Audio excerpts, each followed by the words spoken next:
வணக்கம். நம்ம just cook சேனலை யூடியூப்பில் சப்ஸ்கிரைப் பண்ணியும் இல்லை ஃபேஸ்புக் பேஜை லைக் பண்ணியும் நீங்கள் ஃபாலோ பண்ணிக்கலாம்.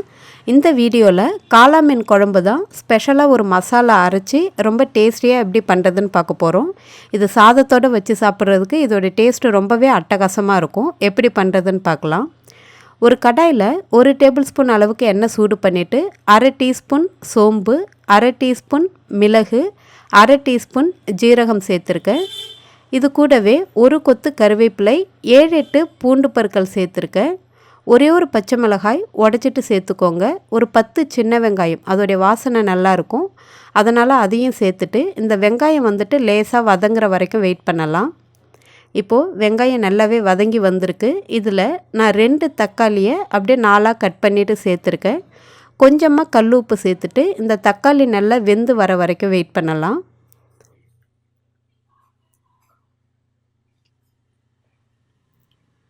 இப்போது தக்காளி நல்லாவே குழஞ்சி வந்திருக்கு. இப்போ மசாலா பொருட்கள் சேர்க்கலாம். 1/2 டீஸ்பூன் மஞ்சள் தூள், 1 டீஸ்பூன் வெறும் மிளகாய்த்தூள், குழம்பு மிளகாய்த்தூள் 3லேருந்து 3.5 ஸ்பூன் அளவுக்கு சேர்த்துட்டு இதில் கூட வதக்கிடலாம்.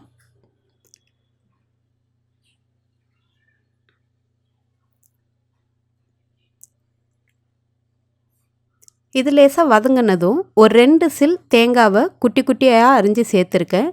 ஒரு சின்ன எலுமிச்சை அளவு புளியை அதோடைய நரம்பு பகுதியை மட்டும் எடுத்துருங்க. நரம்பை எடுத்துட்டு இந்த புளியவும் இது கூட சேர்த்துட்டு ஒரு 2 நிமிஷம் வதக்கிடலாம்.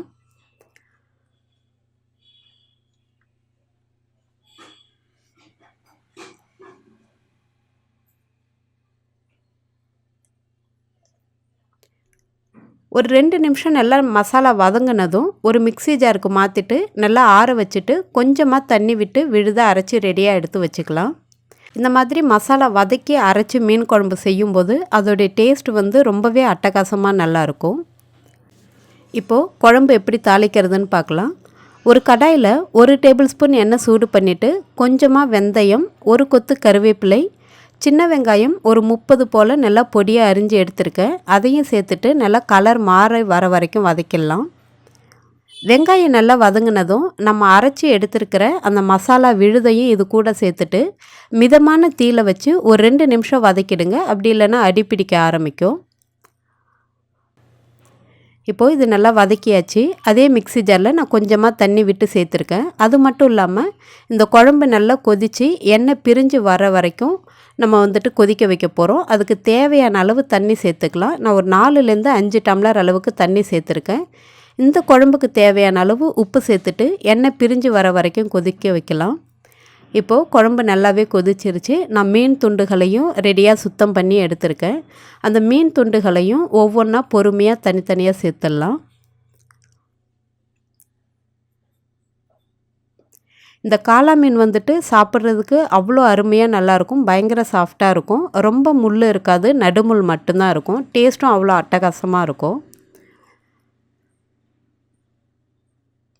இந்த மாதிரி மீன் துண்டுகளை சேர்த்துட்டு கரண்டியால் ரொம்ப கிளறி விடாமல் லேசாக அந்த மூழ்கிற அளவுக்கு மட்டும் லைட்டாக டிப் பண்ணி விடுங்க. அந்த மீன் துண்டுகளை குழம்பு உள்ளார போகிற மாதிரி பண்ணிவிட்டு நல்லா ஒரு 5 நிமிஷம் ஹை ஃப்ளேமில் வச்சு கொதிக்க வச்சிடலாம்.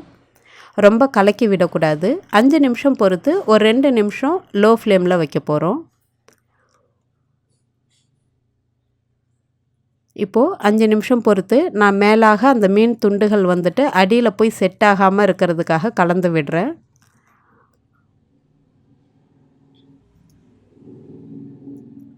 நல்லா கலந்துட்டு ஒரு 2 நிமிஷம் லோ ஃப்ளேமில் வச்சுட்டு அடுப்பை ஆஃப் பண்ணிவிட்டு ஒரு 5 நிமிஷம் 10 நிமிஷம் பொறுத்து நீங்கள் சாப்பிட்றீங்க அப்படின்னா அந்த மீன் குழம்புல நல்லா உப்பு காரம் எல்லாமே ஏறி ரொம்பவே சூப்பராக சுவையாக நல்லாவே இருக்கும். அதோடைய டேஸ்ட் உங்கள் நாக்கில் நிற்கும். அந்த மாதிரி இருக்கும் அந்த மீன் குழம்பு.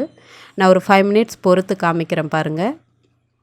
உங்களுக்கு மீன் பார்க்கும்போதே தெரியும். நல்லா துண்டு துண்டாக அந்த மசாலாலாம் அதில் ஒட்டி அழகாகவே ரெடியாக இருக்குது. சூடான சாதத்தில் இந்த மாதிரி மீன் குழம்பு வச்சு சாப்பிடும்போது அதோடைய டேஸ்ட்டே ரொம்பவே அட்டகாசமாக நல்லாயிருக்கும். அதுவும் இந்த காளா மீன் அவ்வளவு டேஸ்ட்டாக நல்லா இருந்தது. உங்களுக்கும் கிடைச்சதுன்னா வாங்கி ட்ரை பண்ணி பாருங்கள். நன்றி, வணக்கம்.